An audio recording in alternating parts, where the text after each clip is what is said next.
எதற்காக அழுதீங்களோ, எதற்காக கர்த்தருடைய பாதத்துல உட்கார்ந்து இருக்கீங்களோ, அந்த நாள் வரும். கவலையே படாது. கர்த்தருக்கு காத்திருக்கிறவங்க எப்படி தெரியுமாங்க இருக்கணும்? ஏசாயா 40:31 வாசிக்கிற எல்லாத்துக்கும் தெரிஞ்ச வசனம் தான்.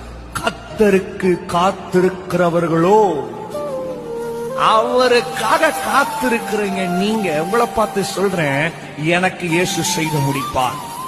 அந்த மாதிரி ஒரு உபத்திரவமான நேரம், ஒரு அழுகையின் நேரம், இல்ல ஒரு அவமானத்தின் நேரம், இல்ல நீங்க எதிர்பார்த்த காரியங்கள் நடக்காத நேரத்துல என்ன தெரியுமா சொல்லணும்? காத்திருக்கிறேன், எனக்கு கர்த்தர் செய்வார். கர்த்தருக்கு காத்திருக்கோ புது பலனை அடைந்து ஒரு புது பலத்தோட காத்திருக்கணும். நீங்க காத்திருக்கிற டைம்ல தான் சோர்ந்து போயிடுறீங்க. நடக்குமா, நடக்காதா, செய்வாரா, செய்ய மாட்டாரா, அத ஆண்டவர் வாய்க்க செய்வாரா, வாய்க்க பண்ண மாட்டாரா? சொல்லிட்டார்ல, செய்வார்.